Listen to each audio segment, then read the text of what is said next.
Okay, friends, welcome back and a very good afternoon to everybody. I hope you all are safe. Your family members, your relative, your friends, your parents all are safe. And you are enjoying this new era, this new way of learning. Friends, on the last lecture, we had discussed a very important three shortcut and three important concept we had discussed in the last lecture. And friends, we also had discussed some of the numerical based on that three concepts. So today also we are going to discuss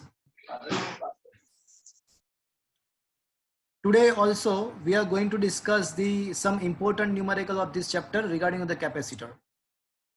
So one by one, if you look at the illustrations, then 1 to 4 illustrations is completed so far.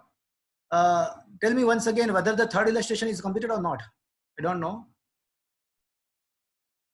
Is this third illustration is completed or not?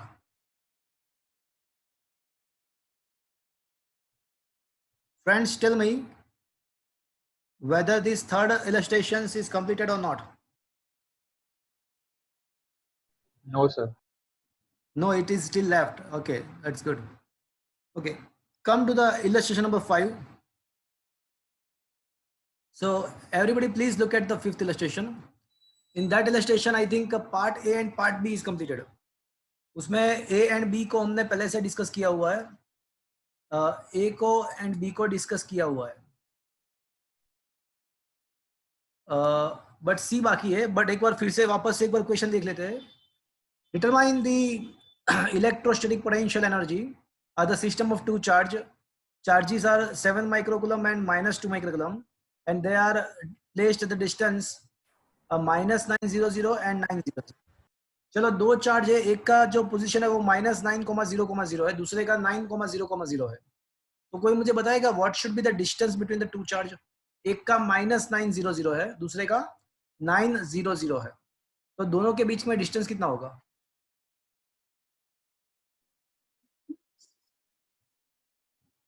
Zero. एक का जो position है वो -9,0,0 है, दूसरे का जो position है वो 9,0,0 है.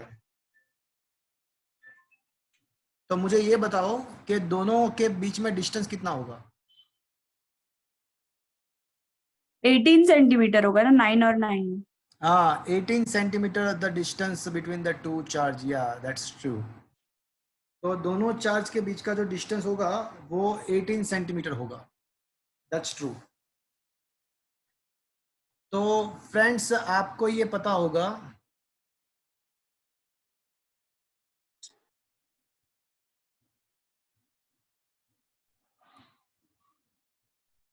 Potential energy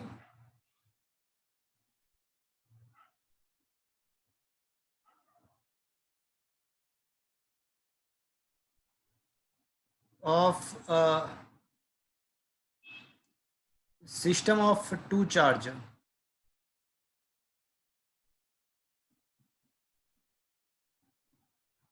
in the absence of any external electric field. अगर कोई इलेक्ट्रिक फील्ड नहीं है तो आपको पता होगा कि potential energy of the system of two charge can be given by K Q1 Q2 upon R. So that is the equation of the potential energy in the absence of the any external electric field. अगर दो charge का ही system है तो K Q1 Q2 upon R is the potential energy. अब friends, यहाँ पे Q1 और Q2 दिया हुआ है, R हम लेंगे यहाँ पे 18 सेंटीमीटर, बिकॉज दोनों के बीच में डिस्टेंस जो होगा वो 18 सेंटीमीटर होगा. तो फर्स्ट क्वेश्चन का जो आंसर है वो आप दे सकते हो कि what is the potential energy. तो वो आप डिफाइन वो उसको फाइंड कर सकते हो. You just put the value of K, Q1, Q2 and R, you will get the -0.7 joule. आपको मिल जाएगा आंसर -0.7 जूल. अब यहाँ पे दूसरा क्वेश्चन ऐसा भी है कि what is the work required to separate them up to the infinite distance? How much work is required to separate the two charge infinitely away from each other? तो आप हमको ये पहले से ही पता है कि अभी वर्क फाइंड करना है, तो आपको क्या फाइंड करना पड़ेगा, चेंज इन पोटेंशियल एनर्जी, तो मतलब U final minus U initial. तो फाइनल प्लेस पे आर इनफाइनाइट है, तो K Q one Q two अपन आर के बदले आर इनफाइनाइट लिखते हो, तो फाइनल पोटेंशियल एनर्जी 0 हो जाएगा, एंड इनिशियल जो है वो -0.7 है, तो फाइनली जो आंसर आएगा वो +0.7 जूल आंसर आएगा। तो work required to separate them up to the infinite distance, to separate them up to the infinite distance is comes out to be 0.7। उसका जो वर्क है वो 0.7 आएगा, U final minus U initial के हिसाब से। तो फ्रेंड्स ये सेकंड क्वेश्चन तो मिल गया। अब जो थर्ड क्वेश्चन है उसके बारे में सोचना है। तो ये जो सी वाला है उसको ध्यान से देखो। Suppose the same system of a charge is now placed in the external electric field। अगर एक्सटर्नल इलेक्ट्रिक फील्ड प्रेजेंट है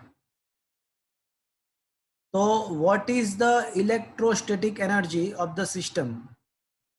तो मुझे कोई बताएगा potential energy of the system of two charge in the presence of electric field. half CV square. Half CV square is the potential energy of the capacitor. Here we are not talking about the capacitor. Sir एक तो उन दोनों के बीच का potential difference और फिर वो electric field add हो जाए। Potential energy of the system of two charge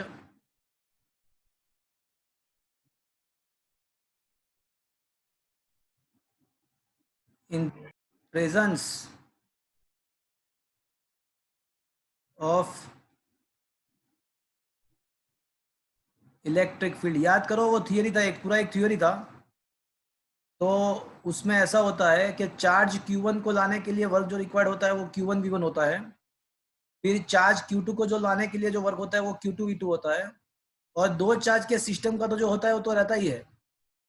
तो if you remember this theory, तो potential energy of the system of two charge in the presence of electric field can be given by Q1 V1 plus Q2 V2 plus K Q1 Q2 upon R, if you remember theory.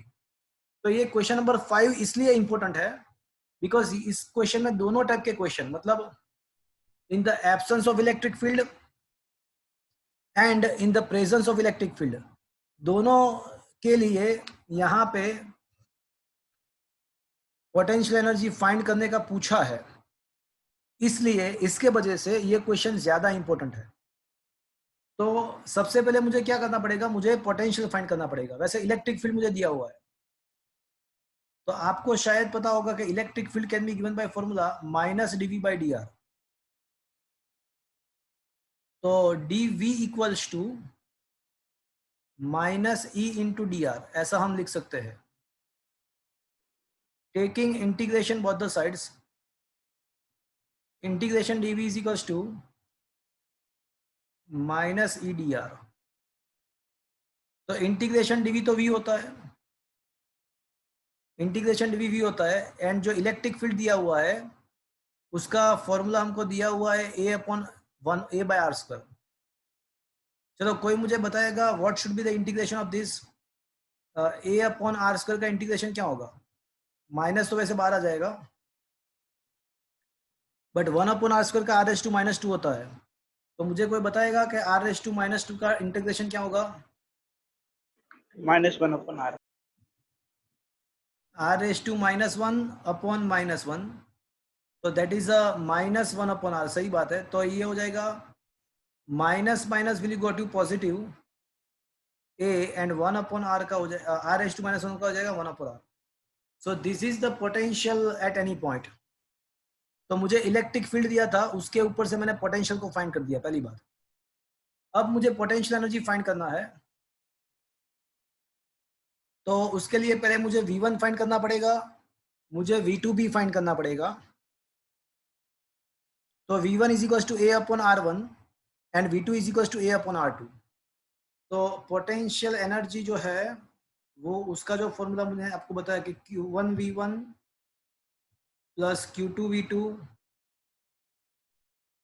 Plus K Q1Q2 upon R, वो आपको पता ही है। तो इसको मुझे find करना है। Okay,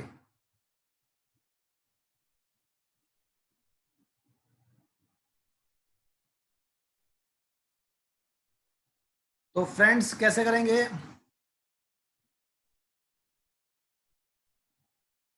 इसको फाइंड करने के लिए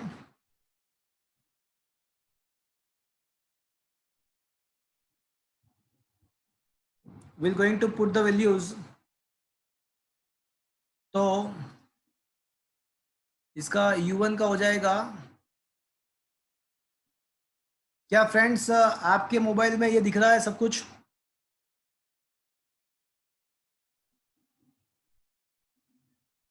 जस्ट अ मिनट।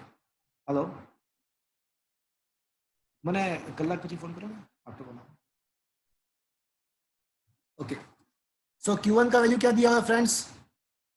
जो Q1 का वैल्यू जो दिया हुआ है, Q1 का जो वैल्यू दिया हुआ है वो 7 माइक्रोकूलम है, एंड Q2 का जो वैल्यू दिया हुआ है वो -2 माइक्रोकूलम है।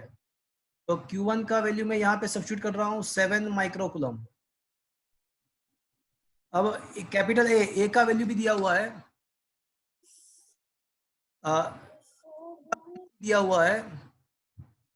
तो यहाँ पे ए का जो वैल्यू दिया हुआ है वो दिया हुआ है, the value of A is given as a 9 into 10 raised to 5. The value of a is a 9 into 10 raised to 5. I'm just putting the values, nothing else.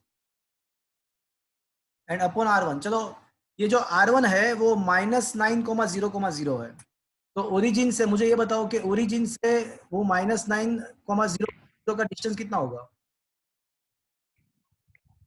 Origin से लेके -9,0,0 सेंटीमीटर का डिस्टेंस कितना होगा?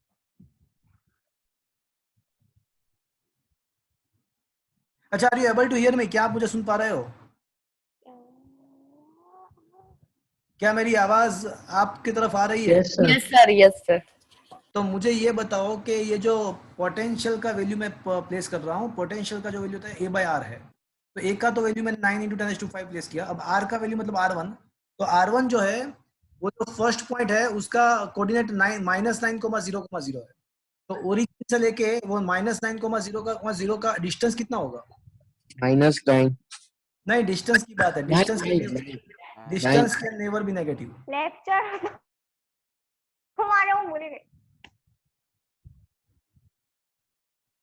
ओके, Q2 का जो value है, charge Q2 वो -2 microcoulomb है। तो Q2 का वैल्यू -2 माइक्रोकूलम।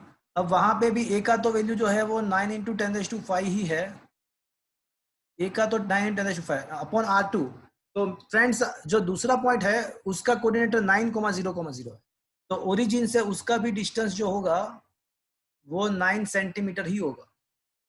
उसके बाद एक और टर्म है, Q1V1 लिखा, Q2V2 लिखा। अब K Q1 Q2 अपन R तो ऑलरेडी हमने फाइंड किया हुआ है। देखो यहाँ पे देखो, तो K Q1 Q2 अपन R तो ऑलरेडी हमने फाइंड किया हुआ है। तो उसका वैल्यू क्या मिलता है हमको, वो ऑलरेडी हमको पता है। तो इसको अगर सिंप्लीफाई करते हैं, 9 कैंसल, 10⁻² बजा 10⁻² होगा, 10⁻7 10⁻6। तो एक 10 बचेगा, मतलब 70 बचेगा, माइनस बचेगा 20 बचेगा, -0.7 बचेगा। तो इसका आंसर आएगा 49, 50 - 0.7। तो 49.3 joule should be the answer. तो friends this is the important question, because ये जो क्वेश्चन था उसके अंदर दोनों चीज पूछी हुई थी। एक केस में इलेक्ट्रिक फील्ड एब्सेंट था, उसके अंदर पोटेंशियल एनर्जी पूछा था, और दूसरे में इलेक्ट्रिक फील्ड के प्रेजेंस के अंदर पोटेंशियल एनर्जी पूछा था। तो friends this is the important, this fifth numerical I can say it is important because यहाँ पे दोनों केस का डिस्कशन है। Friends I am going to send you this screenshot of this, ये इसका मैं स्क्रीनशॉट आपको भेज दूंगा। यहाँ पे थोड़ा मैंने मेथड थोड़ा चेंज किया हुआ है। तो ये क्वेश्चन नंबर 5 हमने डिस्कस किया अभी। अब come to the question number 6। ये 6th क्वेश्चन पे आते हैं अभी। तो फ्रेंड्स क्वेश्चन नंबर 6 का क्वेश्चन अभी हम डिस्कस कर रहे हैं।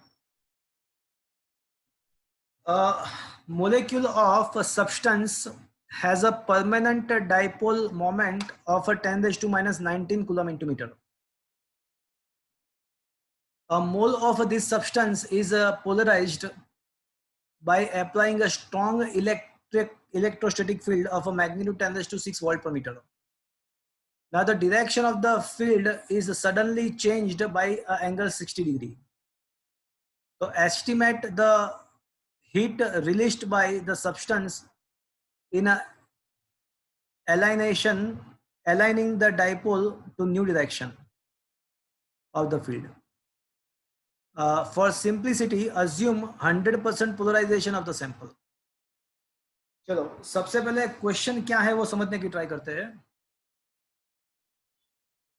देखो यहाँ पे ऐसा है कि पोलर मटेरियल है। तो पोलर मटेरियल जो होता है उसके हर एक मोलेक्यूल या हर एक डाइपोल, हर एक मोलेक्यूल या यूनिट जो होता है उसको that is considered to be a dipole.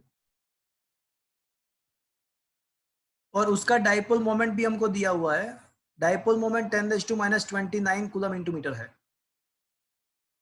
और ऐसे 1 मोल सब्सटेंस दिया हुआ है। तो सबसे पहली बात, दूसरा बाद में सोचते हैं, दूसरा सब कुछ बाद में सोचते हैं, बट सबसे पहली बात कि यहाँ पे नेट डाइपोल मोमेंट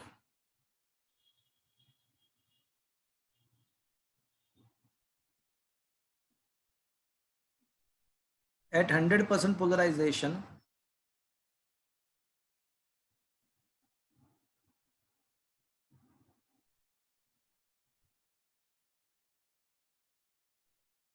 तो जब सारे डाइपोल एक ही डायरेक्शन में अलाइन हो जाएंगे, जब सारे डाइपोल एक ही डायरेक्शन में अलाइन हो जाएंगे तो सब्सटेंस के पास टोटल कितना डाइपोल मोमेंट होगा? तो एक का जो डाइपोल मोमेंट है वो हमको दिया हुआ है 10⁻⁻29 एंड ऐसे कितने हैं? ऐसे 1 मोल है। तो 1 मोल का मतलब कितना हुआ? 6 इंटू 10⁻⁻20 6.02 10⁻23। तो 1 मोल सब्सटेंस का टोटल डाइपोल मोमेंट हो जाएगा 6 इंटू 10⁻23 इंटू 10⁻⁻29। तो जो नेट डाइपोल मोमेंट होगा वो हो जाएगा 10⁻⁻6 कूलम इंटू मीटर। 6 रह गया। तो the net dipole moment of the whole substance in the completely polarization state is a 6 into 10⁻⁻6 coulomb into meter. अब इनिशियली ऐसा दिया हुआ है कि कंप्लीट पोलराइजेशन हो रहा है। मतलब इसका मतलब ऐसा हुआ कि सारे डाइपोल इलेक्ट्रिक फील्ड के पैरेलल अलाइन हो गए हैं। कंप्लीटली पोलराइजेशन हो रहा है, इसका मतलब ऐसा हुआ कि सारे डाइपोल इलेक्ट्रिक फील्ड के डायरेक्शन में है। तो initial potential energy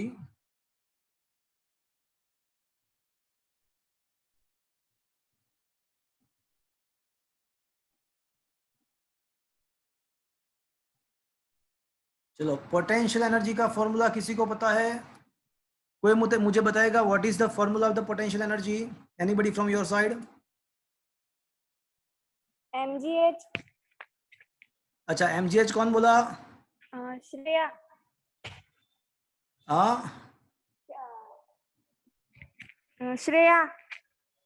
Shreya Shreya mgh is the potential energy when the object is placed in the gravitational field. Okay gravitational field के अंदर Sir. पोटेंशियल एनर्जी mgh होता है। सही बात है आपका। Sir half q square by c। अच्छा देखो मेरी बात सुनो, थोड़ा शॉर्टिंग करो, शॉर्टिंग। कौन सा केस है वो देखो। देखो आपने जो बोला हाफ CV², वो कैपेसिटर का पोटेंशियल एनर्जी है। यहाँ पे कहीं पे कैपेसिटेंस की बात है पूरे क्वेश्चन में? पूरे क्वेश्चन में यहाँ पे कैपेसिटर की बात ही नहीं है। अलग अलग जगह पे पोटेंशियल एनर्जी का फॉर्मूला अलग है, यहाँ पे किसकी बात है? तो यहाँ पे इलेक्ट्रिक डाइपोल मोमेंट, मतलब डाइपोल है और उसको इलेक्ट्रिक फील्ड के अंदर रखा हुआ है। देखो क्या लिखा हुआ है, by applying a strong electric field of a magnitude 10⁶, मतलब इलेक्ट्रिक फील्ड को अप्लाई किया हुआ है डाइपोल के अंदर। तो when the dipole is placed in the uniform electric field, the potential energy can be given by minus PE cos theta। वैसे potential energy के बहुत सारे फॉर्मूला है, जैसे दो चार्ज, तो दो चार्ज के लिए पोटेंशियल एनर्जी अभी डिस्कस किया हमने, KQ1 Q2 upon R in the absence of electric field. अगर इलेक्ट्रिक फील्ड के अंदर है तो Q1 V1 plus Q2 V2 upon KQ1 Q2 upon.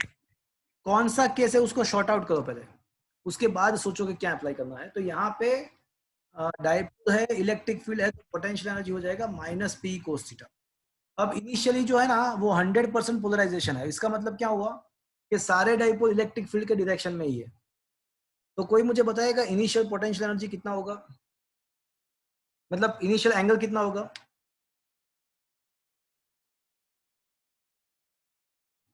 बताओ एंगल कितना होगा इनिशियली? सारे डाइपोल जो है वो इलेक्ट्रिक फील्ड के पैरेलल अलाइंड है अभी। तो what should be the angle between the vector P and vector E right now? 0। तो अभी एंगल 0 होगा, सही बात है। तो P का वैल्यू जो है वो हमको पता है, डाइपोल मोमेंट का वैल्यू 6 × 10⁻⁻⁶ है। इलेक्ट्रिक फील्ड जो दिया हुआ है वो 10⁻⁻6 है एंड cos 0 का वैल्यू 1 होता है। तो इनिशियल पोटेंशियल एनर्जी जो है वो -6 जूल है। अब क्वेश्चन में ऐसा दिया हुआ है कि electric field is suddenly, direction of electric field is suddenly changes by 60 degree. मतलब इनिशियली क्या था कि इलेक्ट्रिक फील्ड एंड डाइपोल दोनों एक ही डायरेक्शन में थे, बट इलेक्ट्रिक फील्ड को फिर उसके बाद इलेक्ट्रिक फील्ड को 60 डिग्री घुमा दिया। तो डाइपोल मोमेंट तो वहां का वही है, बट इलेक्ट्रिक फील्ड को 60 डिग्री मैंने रोटेट किया। तो कोई मुझे बताएगा अभी electric field and dipole moment के बीच का एंगल कितना आएगा? What should 60। हाँ 60। तो द न्यू पोटेंशियल एनर्जी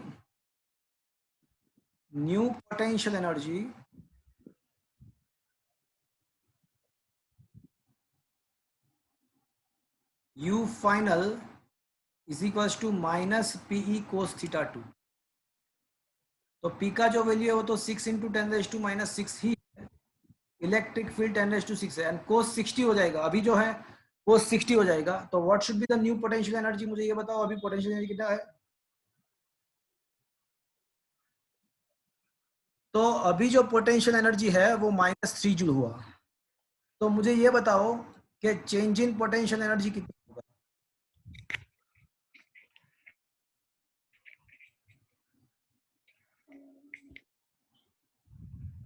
तो what is the change in potential energy?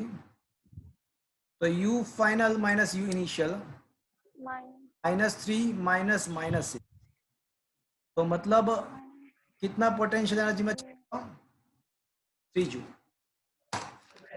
यहां तक समझ में आया ये क्वेश्चन? फ्रेंड आप यस और नो बोल सकते हो। हाँ सर। हाँ यस। ओके अब यहाँ पे क्वेश्चन क्या है पता है आपको? क्वेश्चन ऐसा है कि ये सब करने में कितना हीट जनरेट होगा। तो फ्रेंड्स सीधी सी बात ऐसी है कि जब आप इलेक्ट्रिक फील्ड को घुमाते हो तो पोटेंशियल एनर्जी का जो चेंज होता है वो 3 जूल जितना होता है। तो उतना ही मुझे work, the change in potential is not, potential energy is just not a potential energy, it is also the work required to do. तो मतलब यहाँ पे इलेक्ट्रिक फील्ड को मुझे घुमाने के लिए, मुझे 3 जूल जितना वर्क करना पड़ेगा ना। According to the conservation of energy, ये जो मैंने वर्क किया वो वर्क जो है वो पहले पोटेंशियल एनर्जी के टर्म्स में कन्वर्ट होगा और उसके बाद वो सेम वर्क कन्वर्ट हो जाएगा हीट एनर्जी में। तो यहाँ पे क्वेश्चन ऐसा है कि how much the heat energy is produced. तो यहाँ पे हीट एनर्जी कितना प्रोड्यूस होगा ऐसा क्वेश्चन है। तो जितना वर्क हम यहाँ पे करने वाले हैं वही जो भी यहाँ पे वर्क होगा वो एज ए हीट कन्वर्ट होगा। तो आई कैन से the produced heat energy, so first from this I can say the heat produced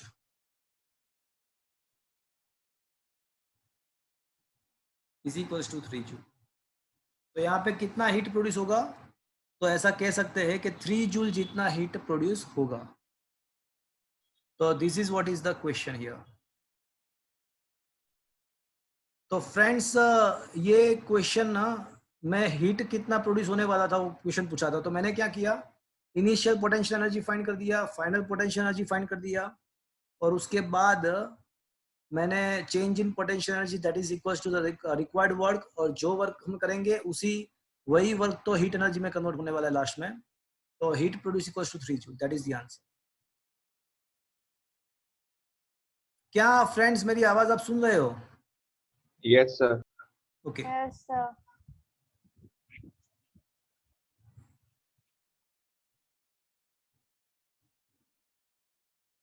Okay.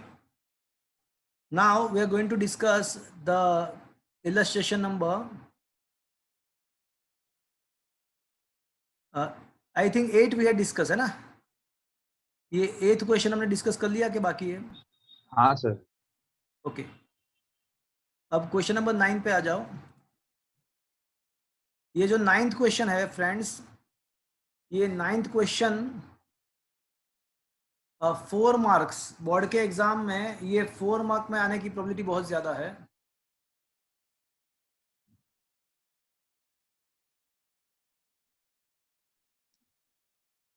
Question ऐसा है कि a network of a 410 microfarad capacitor is connected into with the 500 volt supply as shown in figure. Determine number 1 the equivalent capacitance of the network and number 2 charge on each of the capacitor. तो यहाँ पे दो question है, एक network हमको दिया हुआ है और क्वेश्चन ऐसा पूछा हुआ है कि what is the charge on each capacitor and we also required to find the effective capacitance of this system. तो उसके लिए मैं अभी व्हाइट बोर्ड शेयर कर रहा हूं और ये क्वेश्चन हम समझने की ट्राई करेंगे। That is a very important question, बहुत ही इंपॉर्टेंट क्वेश्चन है।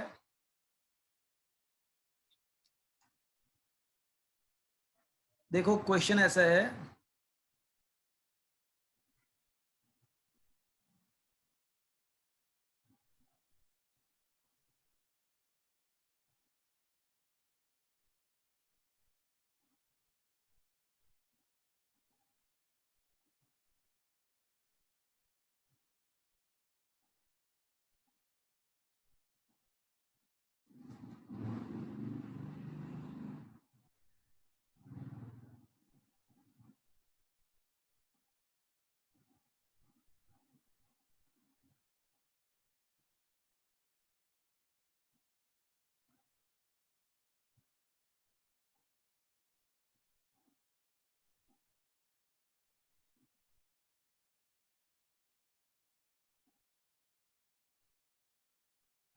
ओके ऐसा दिया हुआ है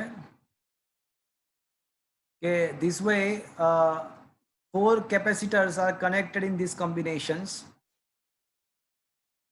ऐसा भी दिया हुआ है कि C1 is equals to C2 is equals to C3 is equals to C4 and all of them are 10 microfarad है, ऐसा क्वेश्चन है। तो मुझे यहाँ पे ये जो चारों कैपेसिटर है उसके ऊपर का चार्ज फाइंड करना है और दूसरी बात मुझे इफेक्टिव कैपेसिटेंस भी फाइंड करना है। चलो तनिष है वहां पे, तनिष तनिष है वहां पे, तनिष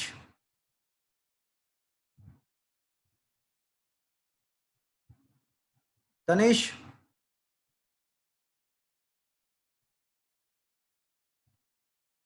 अच्छा आस्था है वहां पे?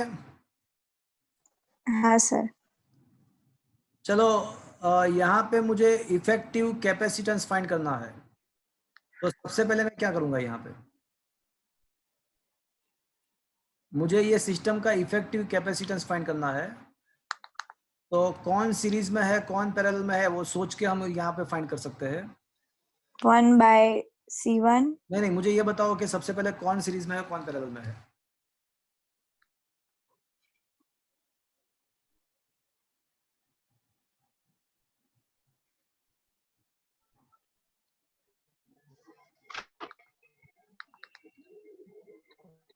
C1, C2, C3।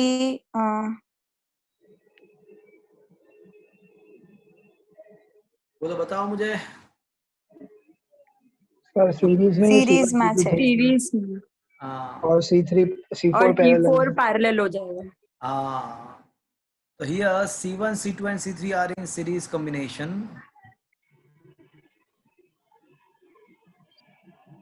Let effective capacitance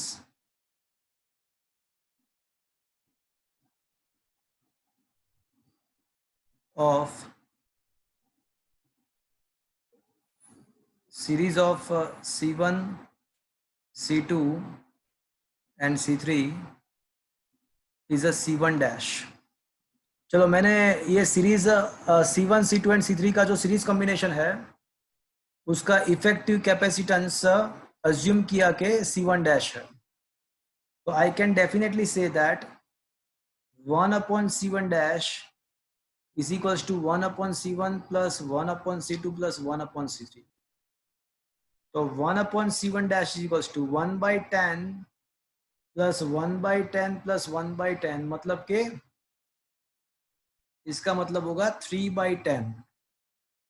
तो फ्रेंड्स, इसका मतलब ऐसा हुआ कि C1 का जो वैल्यू होगा C1 डैश का वो 10/3 माइक्रोफेरेड होगा।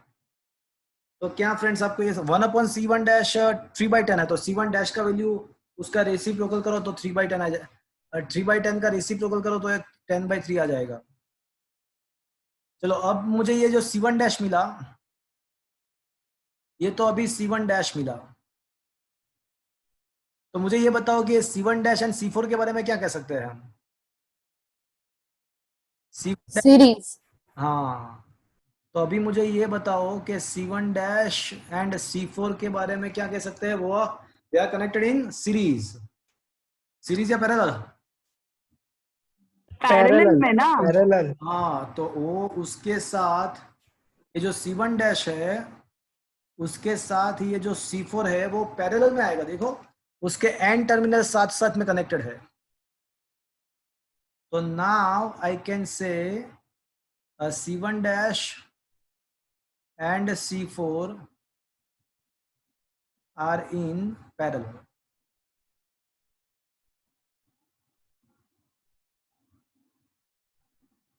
Let effective of these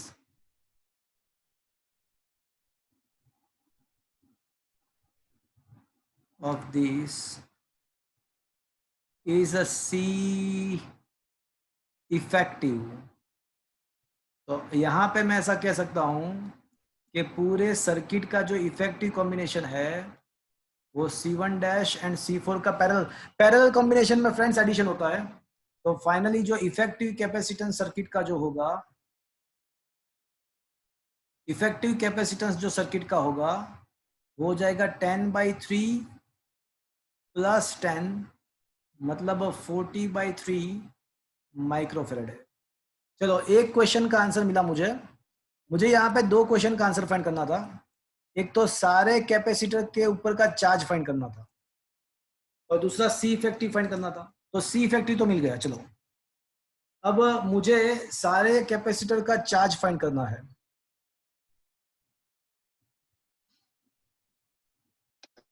चलो, तो सर फॉर्मूला लगाएंगे ना सीधा, अपने पास वोल्टेज तो है। अच्छा, 1 मिनट कशिश, आप फिर से बोलो, क्या बोल रहे हो?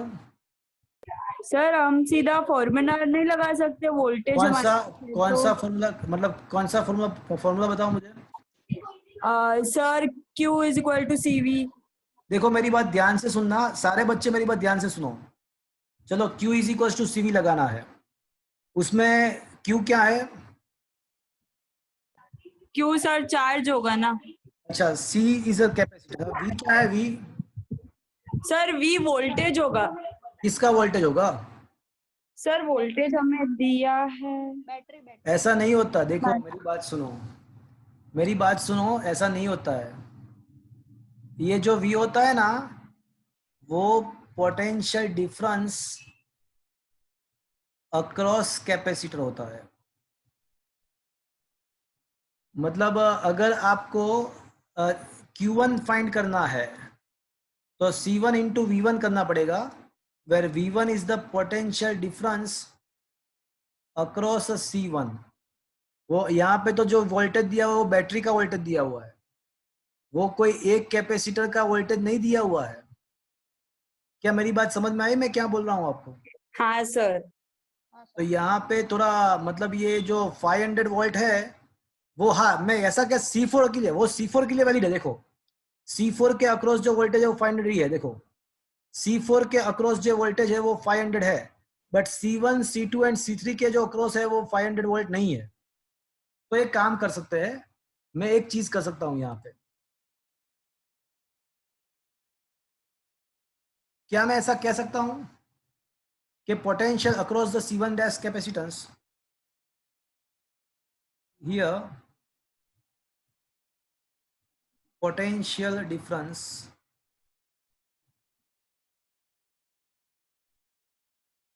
across C1 capacitance, C1 dash capacitance is a 500 volt. क्या मैं ऐसा कह सकता हूं, ये जो C1 डैश की बात, मैं C1 डैश की बात कर रहा हूं, तो C1 डैश जो है वो पूरा है, तो उसके जो दो टर्मिनल यहाँ पे एंड यहाँ पे है उसके साथ तो 500 वोल्ट कनेक्टेड है। देखो across C1 C2 and C3 series, मतलब C1 डैश की बात कर रहा हूं, तो C1 डैश के अक्रॉस जो है वो 500 वोल्ट ही है। Let the charge on it is a Q1 dash, then Q1 dash is equals to C1 dash into 500। अब जो C1 dash जो है वो तो 10/3 माइक्रो है, और यहाँ पे जो पोटेंशियल है वो 500 है।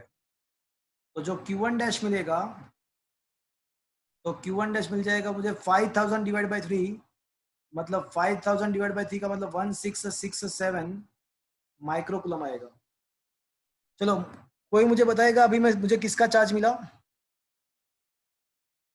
C1 डैश का मतलब C1 C2 और C3 हाँ तीनों सर, का। आखा सीरीज Perfect। कॉम्बिनेशन। हाँ हाँ अब बराबर है। तो अभी क्या मिला मुझे?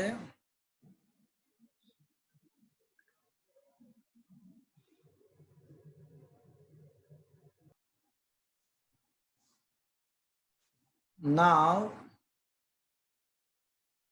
C1 dash is a series of C1, C2 and C3, and charge on each capacitor in series is the same। Series combination में सारे कैपेसिटर का चार्ज सेम ही होता है। तो इसका मतलब ऐसा हुआ कि charge on the capacitor C1, charge on the capacitor C2 and charge on the capacitor C3 are same, and that should be equals to Q1 dash। वो सारे मतलब C1 C2 C3 सारे सीरीज में है, एंड सीरीज के अंदर सभी capacitor का चार्ज सेम ही होता है, और वो कितना होगा, तो वो जो हमने फाइंड किया उतना होगा। तो वो कितना हमने फाइंड किया, तो 1667 माइक्रोकूलम फाइंड किया। तो मतलब charge on C1 C2 and C3 charge on C1, C2 and C3 is a 1667 microcoulomb. क्या फ्रेंड्स आपको यहां तक समझ में आया? Yes. हाँ sir. Okay. Now potential difference across C4 capacitor. Friends C4 की बात सोचो तो उसके अक्रॉस भी पोटेंशियल कितना है देखो तो C4 के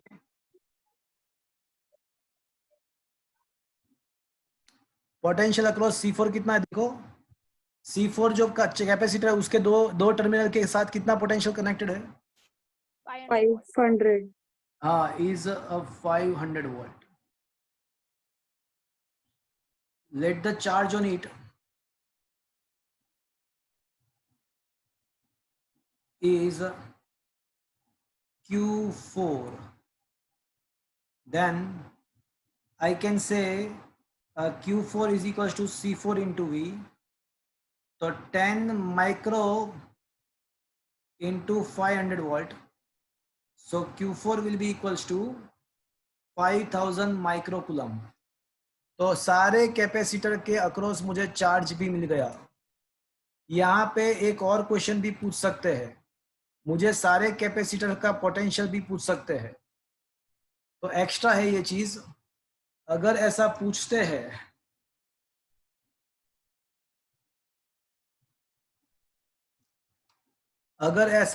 हैं कि what is the potential across the each capacitor,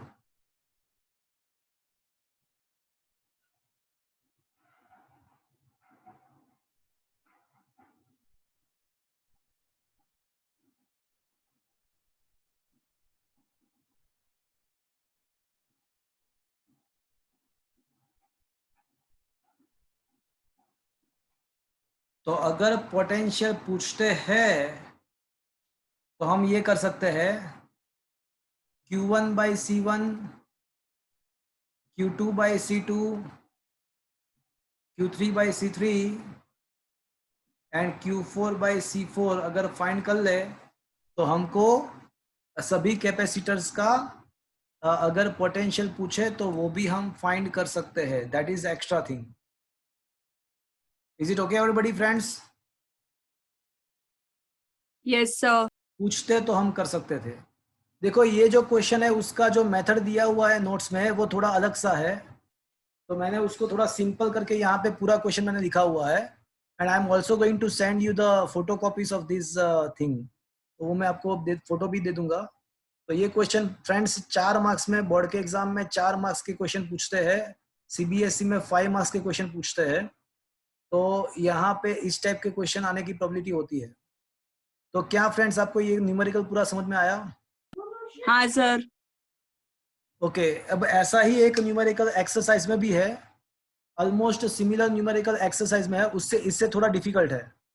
तो इससे भी थोड़ा डिफिकल्ट न्यूमेरिकल है, क्वेश्चन सेम ही है. तो वो मैं एक बार आपको क्वेश्चन दिखा देता हूँ, उसके बाद में व्हाइट बोर्ड में वो पूरा क्वेश्चन सॉल्व करवाने वाला हूँ. तो फ्रेंड्स थोड़ा ध्यान से देखिएगा.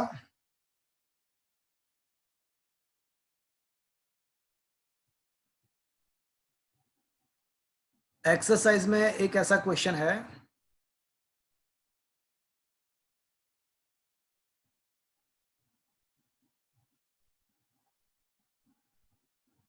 इधर ये रहा question number 25. Look at the question number 25. Are you able to see the question number 25 on your mobile? हाँ सर. तो क्वेश्चन नंबर 25 देखो तो क्या है कि वहां पे 100 पिकोफेरेड है, उसके बाद नीचे 200 पिकोफेरेड है, वापस से 100 पिकोफेरेड है. कुछ ऐसा कॉम्बिनेशन दिया हुआ है और फिर ऐसा पूछा हुआ है कि determine the charge end voltage, determine the charge end voltage of each of the capacitor. सारे कैपेसिटर का चार्ज भी फाइंड करना है और सारे कैपेसिटर का पोटेंशियल भी फाइंड करना है. मतलब अभी जो हमने क्वेश्चन डिस्कस किया था ऑलमोस्ट उसी टाइप का क्वेश्चन हुआ. ये अभी जो क्वेश्चन हमने डिस्कस किया था ऑलमोस्ट सिमिलर टाइप का क्वेश्चन हुआ. तो फ्रेंड्स मैं इसको सॉल्व करने वाला हूं, इसके लिए व्हाइट बोर्ड में शेयर करने वाला हूं. आप थोड़ा ध्यान से उसको देखिएगा. That is also the question can be asked as a 4 or 5 marks. तो वापस से व्हाइट बोर्ड में शेयर करने वाला हूं, इसको निकाल रहा हूं। अब यहाँ पे क्वेश्चन कुछ ऐसा है,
ओके।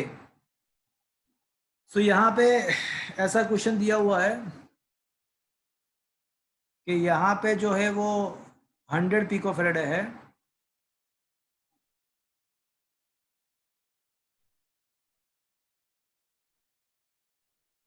यहाँ पे C2 एंड C3 का जो वैल्यू है C2 and C3 both are 200 picofarads and C4 का जो वैल्यू दिया हुआ है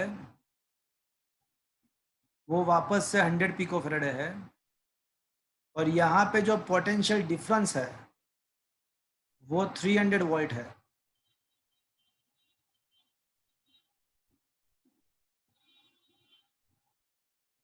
तो मुझे यहाँ पे फाइंड करना है कि मुझे यहाँ पे फाइंड करना है कि हर एक कैपेसिटर का चार्ज कितना है एंड हर एक कैपेसिटर का पोटेंशियल डिफरेंस कितना है। तो मुझे पहले ये बताओ कि कौन कौन से कैपेसिटर सीरीज में है एंड कौन कौन से पैरेलल में है, उसके बाद मैं कुछ कर पाऊंगा। यहाँ पे कौन से सीरीज में है कौन से पैरेलल में है वो पहले C2 C3 સિરીઝમાં છે અને C1 C4 अच्छा C2 અને C3 સિરીઝમાં છે, કરેક્ટ સેન્ટેન્સ છે। પછી એના પછી શું? Sir C1 C4 C3 series में है, फिर और मतलब वो सीरीज कॉम्बिनेशन और दोनों पैरेलल हो जाएगा शायद। नहीं होगा, नहीं होगा, गलत है। C2 and C3 are in series, उसके बाद वो C2 एंड C3 के सीरीज कॉम्बिनेशन के साथ कौन पैरेलल में है, ध्यान से देखो, ध्यान से देखो कौन पैरेलल में है। Sir C1। हाँ C1 होगा, C1 होगा, बट ये C2 एंड C3 के सीरीज कॉम्बिनेशन के साथ ये C1 तो पैरेलल में है, बट वो जो फिर उसके वो पैरेलल कॉम्बिनेशन होने के बाद जो भी कुछ मिलेगा वो C4 के साथ सीरीज में आएगा। देखो सोचो आप, हाँ वो तीनों पैरेलल में कब होते, सपोज कि ऐसा होता ना, ये कनेक्टेड होता, और अगर ऐसा होता तो मैं ऐसा कह सकता था ये ब्रांच एंड ये ब्रांच, ये तीनों ब्रांच पैरेलल में हो जाती अगर ऐसा कनेक्शन हो जाता वहां पे तो। बट यहाँ पे ऐसा नहीं होगा, यहाँ पे ऐसा नहीं होगा। यहाँ पे देखो तो आप ध्यान से तो पता चलेगा कि यहाँ पे बीच में बैटरी है 300 वोल्ट का। तो हम यहाँ पे मैं ऐसा कह सकता हूं कि here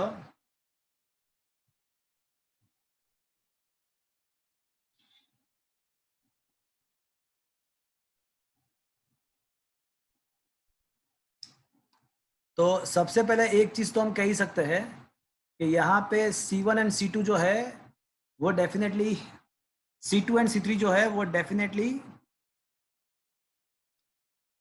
here C2 and C3 are in series combination.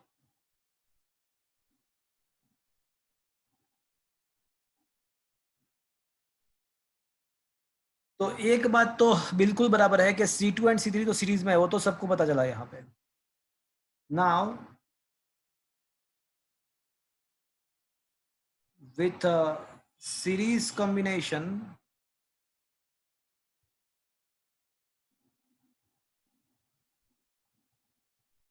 of C2 and C3, C1 is in parallel. चलो ये पता चला. अब उसके बाद वो पैरेलल करने के बाद जो भी आंसर आएगा, जो भी कैपेसिटेंस मिलेगा, वो C4 के साथ कौन से कॉम्बिनेशन में आएगा? देखो, सोचो तो.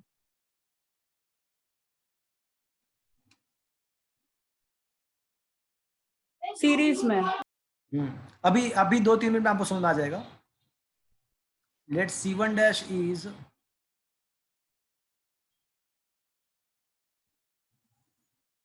capacitance of a series of C2 and C3. So I can say C1 dash equals to C2 into C3 upon C2 plus C3. तो 200 into 200 upon 200 plus 200. तो उसको अगर सिंप्लीफाई करते हो आप तो 100 पिकोफैरेड मिलेगा आपको.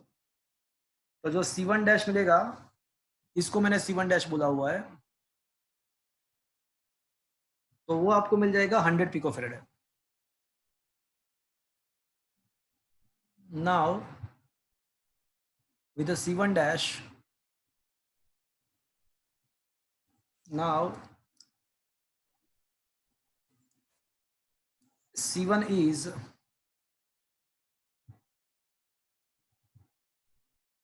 in parallel with a C1 dash. Let effective of this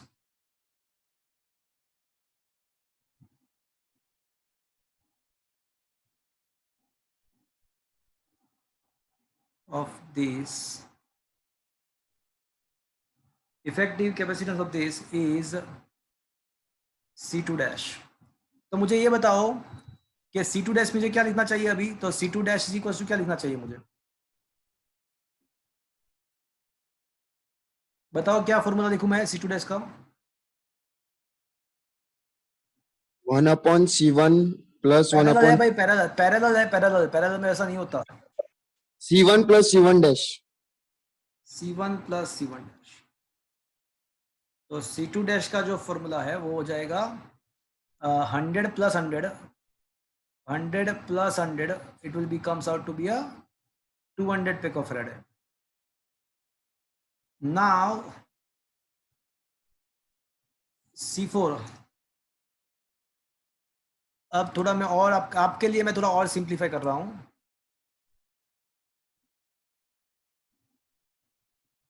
Now given circuit can be drawn as follow.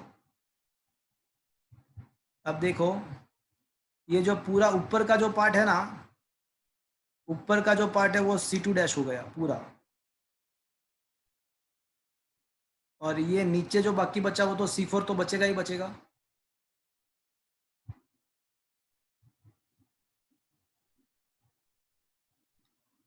चलो अब मुझे सोच के बताओ कि ये C2 डैश एंड C4 के कौन से कॉम्बिनेशन में है?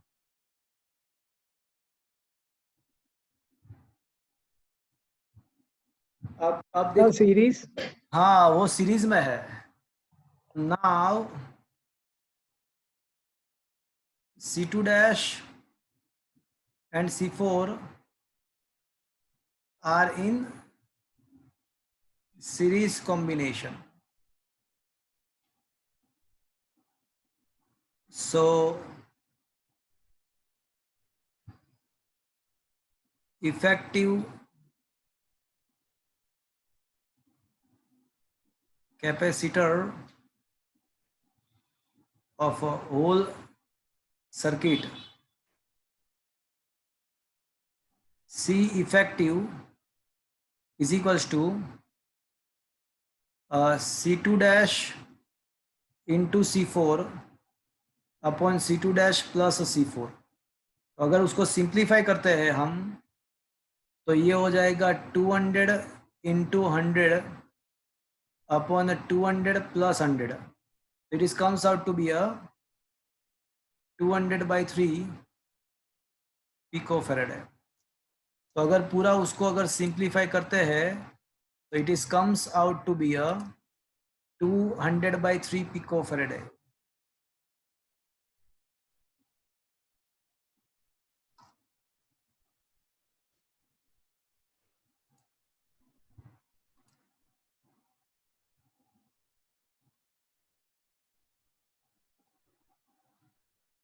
चलो फ्रेंड्स, अभी तो मुझे क्या मिला, ये पूरा जो कॉम्बिनेशन है उसका मुझे जस्ट अभी तो इफेक्टिव कैपेसिटेंस मिला।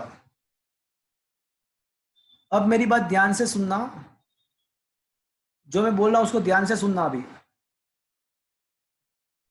अभी जो बैटरी में से जो चार्ज बाहर निकलेगा, बैटरी के पॉजिटिव में से जो चार्ज बाहर निकलेगा उसका थोड़ा पार्ट ऊपर जाएगा C1 में जाएगा और थोड़ा पार्ट C1 डैश में जाएगा और वापस से वो घूम फिर के वापस से वो यहाँ पे कंबाइंड होगा और वो किस में जाएगा, C4 में जाएगा। मतलब कि बैटरी के द्वारा, सोर्स के द्वारा जो भी चार्ज प्रोवाइड होगा वो सारा चार्ज किसको मिलने वाला है, कोई बताएगा मुझे? सोर्स में से जितना भी चार्ज निकलेगा वो सारा किस में जाएगा, किसको मिलने वाला? C4 में।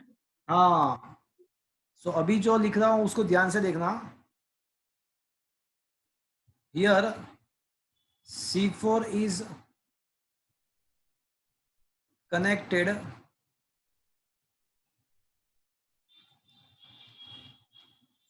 in the series with the supply.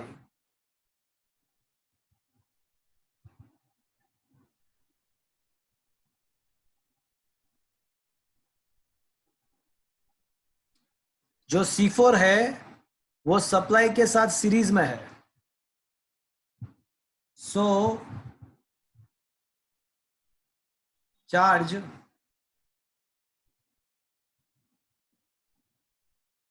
given by supply will be the charge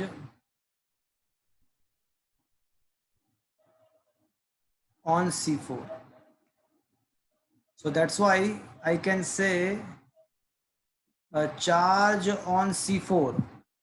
C4 का जो चार्ज है वो सप्लाई में से जितना भी चार्ज बाहर निकलेगा वो सारा C4 को मिलेगा। So charge on C4, उसको Q4 बोल दो या Q इफेक्टिव बोल दो, वो चलेगा। So Q4 is equals to Q effective equals to C effective into V effective। तो जो C effective है वो क्या है, 200/3 into V effective, और जो V effective है वो 300 है। तो 3 गेट कैंसल्ड, तो यहाँ पे जो Q4 मिलेगा वो मिलेगा 200/3, 3 गेट कैंसल्ड, और यहाँ पे पिको आएगा, मतलब 2 into 10⁻⁻8 कूलम। तो फ्रेंड्स अभी मुझे क्या मिल गया, अभी क्या मिला मुझे, अभी तो Q4 मिला। कोई मुझे बताएगा अभी मुझे क्या फाइंड करना बाकी है?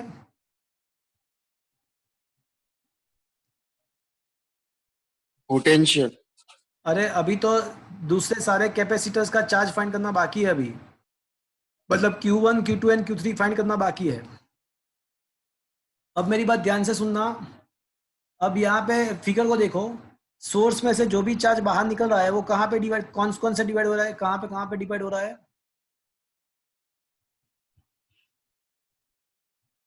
Now charge from supply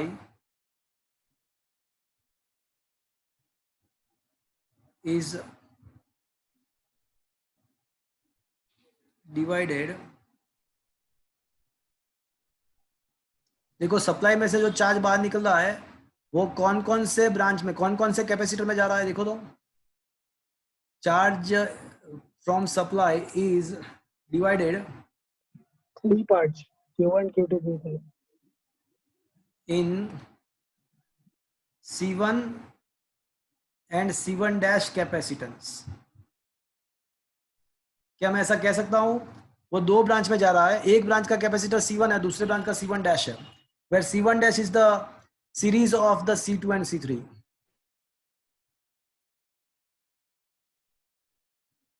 But C1 dash and C1 are same. So charge will equally divide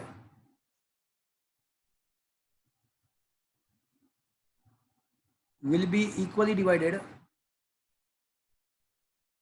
between them. So I can say Q1 is equals to Q1 dash is equals to Q effective by 2. मतलब battery में से जो बाहर निकलेगा वो equally divide हो जाएगा. Battery में से जो बाहर निकलेगा वो दोनों कैपेसिटर में इक्वली डिवाइड हो जाएगा. तो बैटरी में से कितना बाहर निकल रहा है फ्रेंड्स चार्ज? देखो बैटरी का चार्ज कितना है?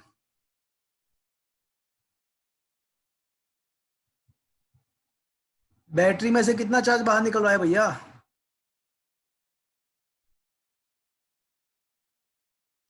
क्या आप मेरी बात सुन रहे हो? हाँ सर. तो बैटरी में से कितना चार्ज बाहर निकल रहा है? देखो 300 volt. 300 volt. नहीं चार्ज की बात कर रहा हूं मैं, चार्ज फ्रॉम द बैटरी. ये Q4 is equal to Q effective. तो बैटरी का जो चार्ज है वो 2 × 10⁻⁸ कूलम. तो 2 × 10⁻⁸ कूलम डिवाइड बाई 2. तो इसका मतलब ऐसा हुआ कि Q1 is equal to Q1 dash is equal to 10⁻⁸ coulomb. So charge on C1 Q1 is equals to small q1 is equals to 10⁻⁻⁸ coulomb. And friends C1 dash क्या है? तो C1 dash तो C2 एंड C3 का series combination है. तो charge on C2 and C3 that is a Q2 is equals to Q3 is equals to Q1 dash and that is also equals to 10⁻⁸ coulomb. तो friends अभी तो मुझे क्या मिला कि Q1 का चार्ज मिल गया, Q1 का चार्ज मिला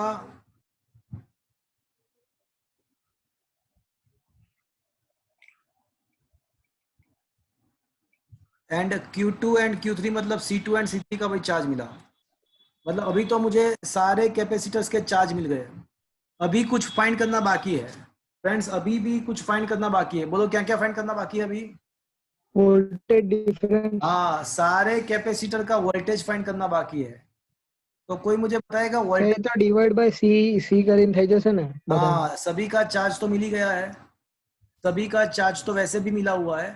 तो अगर आपको पोटेंशियल ही फाइंड करना है तो आपको क्या करना पड़ेगा कि पोटेंशियल अगर आपको फाइंड करना है तो आपको क्या करना पड़ेगा कि सारे कैपेसिटर्स को मतलब V1 is equal to Q1 by C1, V2 is equal to Q2 by C2 etcetera. तो पोटेंशियल फाइंड करने के लिए आपको क्या करना पड़ेगा कि आपको Q बाई C करना पड़ेगा. तो अभी ये कंटिन्यू है क्वेश्चन. तो यहाँ तक मिला अभी आपको, फिर आपको क्या करना पड़ेगा उसको अभी मैं आगे बढ़ाता हूँ. नाउ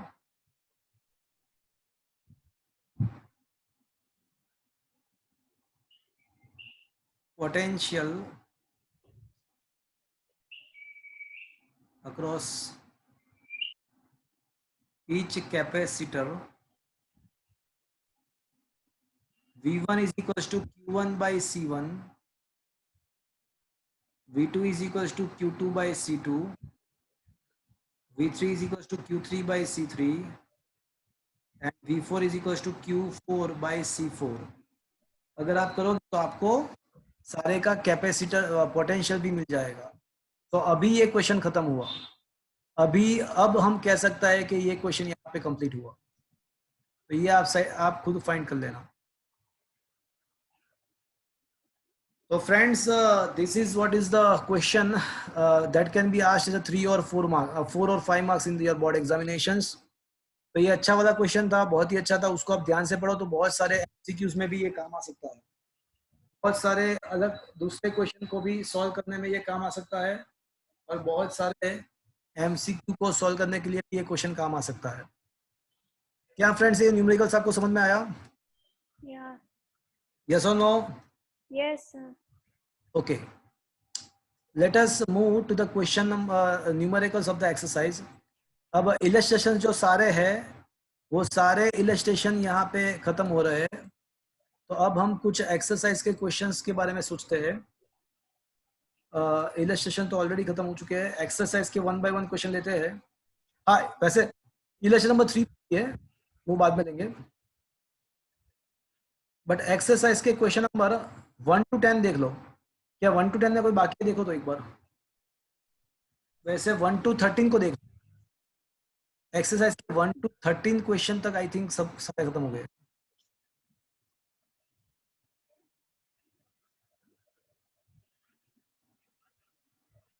वन टू 13 तक क्या हमने ये 12 क्वेश्चन किया हुआ बाकी है? एक्सरसाइज का 12 बाकी है कि किया हुआ?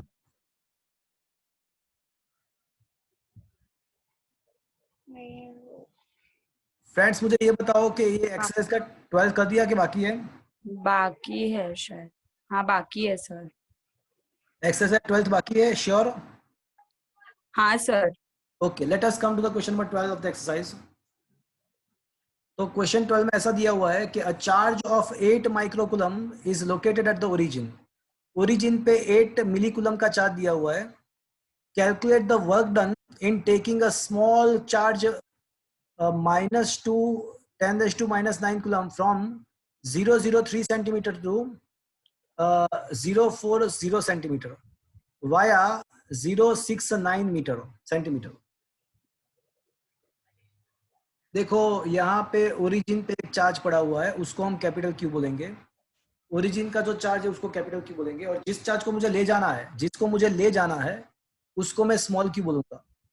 तो कहाँ से कहाँ पे ले जाना है? तो जो इनिशियल पॉइंट है वो 003 मीटर है, 3 सेंटीमीटर, और जो लास्ट पॉइंट है वो 040 है, और उसका इंटरमीडिएट जो पॉइंट है जिसका कोई मतलब ही नहीं है। याद करो friends, work done to bring the charge from one place to other place does not depend on the path chosen.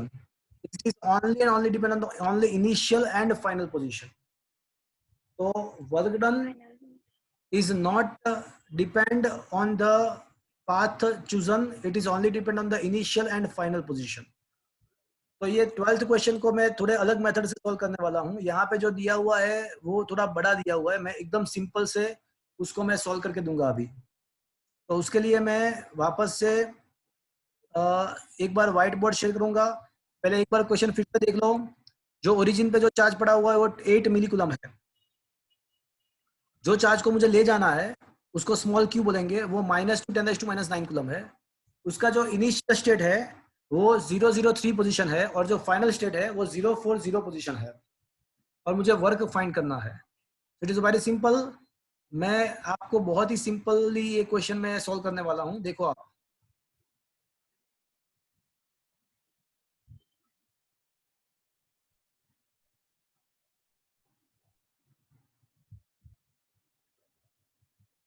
Exercise का क्वेश्चन जो है क्वेश्चन नंबर 12, उसमें जो कैपिटल क्यू है, मतलब ओरिजिन पे कौन सा चार्ज था?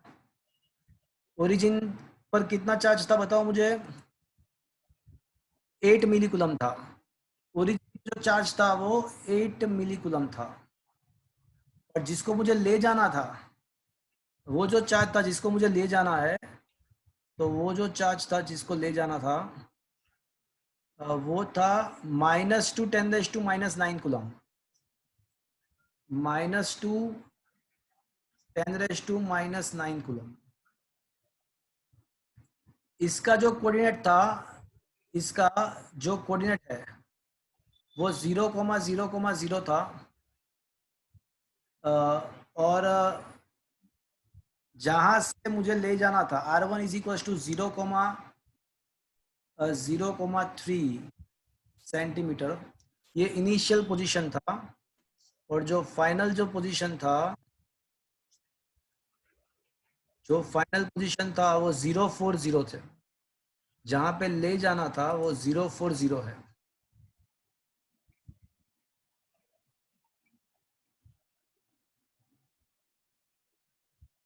इसका मतलब ऐसा हुआ कि अगर ओरिजिन से डिस्टेंस की बात करते हो, ओरिजिन से डिस्टेंस की बात करते हो, तो पहला जो इनिशियल डिस्टेंस था वो 3 सेंटीमीटर था और लास्ट में जो डिस्टेंस है ओरिजिन से वो 4 सेंटीमीटर। ओरिजिन से 003 का ऑब्वियसली 3 सेंटीमीटर डिस्टेंस रहेगा और ओरिजिन से देखो ये रहा ओरिजिन हमारा,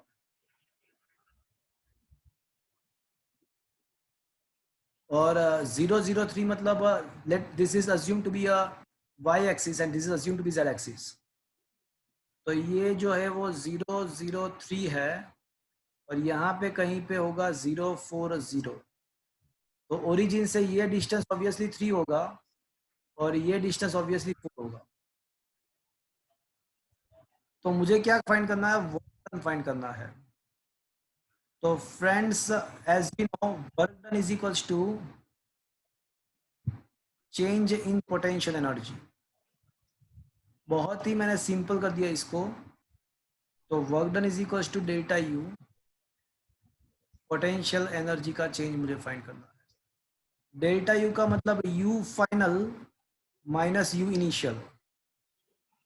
अब यू फाइनल जो है वो K capital Q small Q upon R2 आएगा, minus K capital Q small Q initial में R1 आएगा। तो फ्रेंड्स, के capital Q small Q common 1/R2 minus 1/R1। अब वैल्यू सब्स्टिट्यूट करते हैं हम यहाँ पे अभी मैं वैल्यू सब्स्टिट्यूट करने वाला हूं।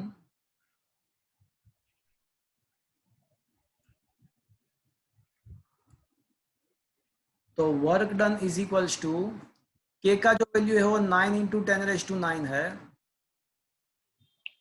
क्यू का जो वैल्यू है 8 मिली कूलम है, तो 8 × 10⁻³ है। अब जो स्मॉल क्यू है वो -2 × 10⁻⁹ है और 1/R2 जो है उसका वैल्यू 4 है। सेंटीमीटर को मीटर में कन्वर्ट करते तो 100 ऊपर हो जाएगा, माइनस 1/3 सेंटीमीटर को मीटर में कन्वर्ट करते तो ऊपर 100 आ जाएगा। तो 100/4 माइनस 100/3, तो इसका जो आंसर आएगा 10⁻⁹ माइनस 9 कैंसल, 9 8 जा 72 2 जा 140 माइनस 144। अब 10⁻³ बचेगा और यहाँ पे बचेगा 25 माइनस 33.33। तो 33.33 माइनस 25 करते हैं तो अगर वो हो जाएगा 8.33, तो यहाँ पे माइनस 8.33 आएगा, तो माइनस माइनस प्लस हो जाएगा। तो 144 × 8.33 × 10⁻⁻3। तो what should be the final answer, देखना पड़ेगा। तो 144 × 8.33 करते हैं तो उसका आंसर आएगा 150 × अगर 8 करते हो 150 × 8 तो क्या होता है, कुछ 1800 ऐसा कुछ आएगा, मतलब 1.8 समथिंग आएगा आंसर। Let's check.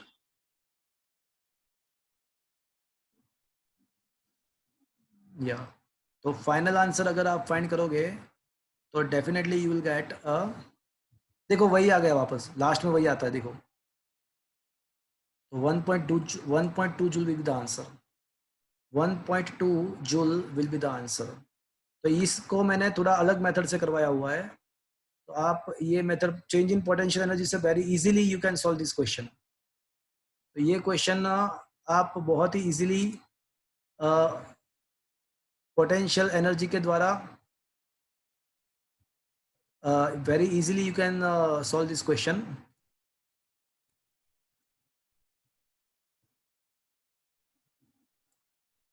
Okay, तो फाइनली इसका जो आंसर आएगा, अगर आप इसको सिंप्लीफाई करोगे तो 1.2 जूल हो जाएगा इसका।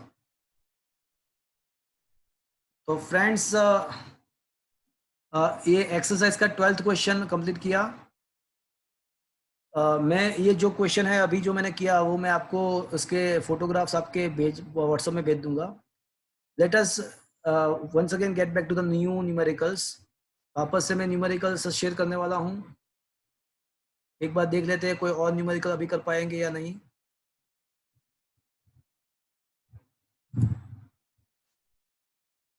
ओके, क्वेश्चन नंबर 13 खत्म हुआ कि बाकी है, मुझे बताओ।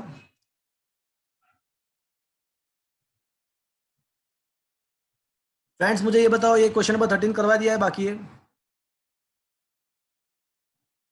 हो गया है सर।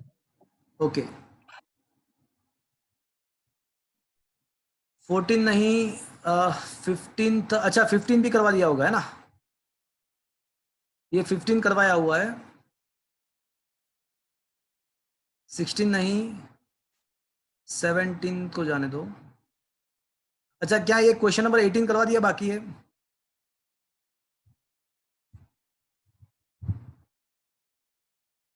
क्वेश्चन 18 मैंने करवा दिया कि बाकी है? सर हो गया है। ओके,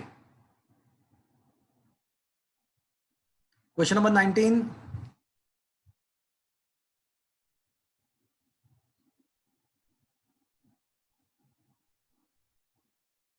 करवाया, बाकी है?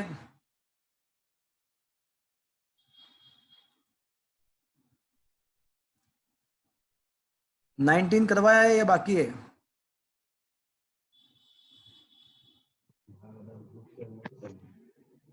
अरे बताओ।